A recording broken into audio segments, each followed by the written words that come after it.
सख्त सर्दी थी। हर तरफ बर्फ पड़ रही थी। दरख्त सफ़ेद बर्फ से ढके हुए थे।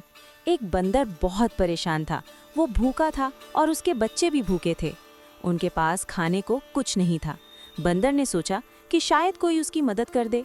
सबसे पहले वो चूहे के पास गया। चूहा अपने बिल में बैठा मज़े ले लेकर भुट्टा खा रहा था।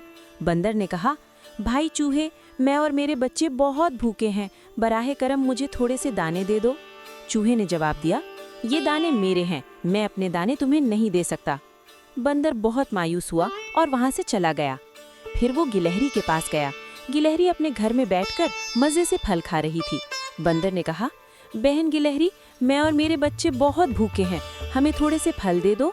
गिलहरी ने जवाब दिया, ये फल मेरे हैं, मैं अपने फल तुम्हें नहीं दे सकती। बंदर मजीद उदास हो गया और आगे चल पड़ा। रास्ते में उसे चींटी मिली।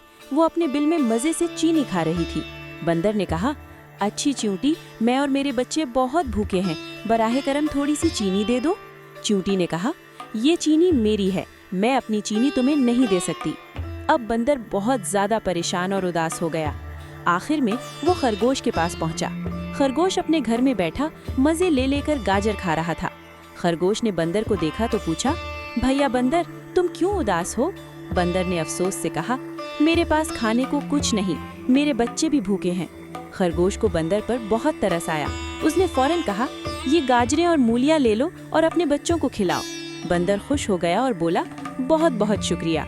जब चूहे, गिलहरी और चींटी ने ये देखा तो उन्हें अपनी गलती का एहसास हुआ। उन्होंने सोचा, हमें भी बंदर की मदद करनी चाहिए थी, हमें दूसरों की मदद करनी चाहिए।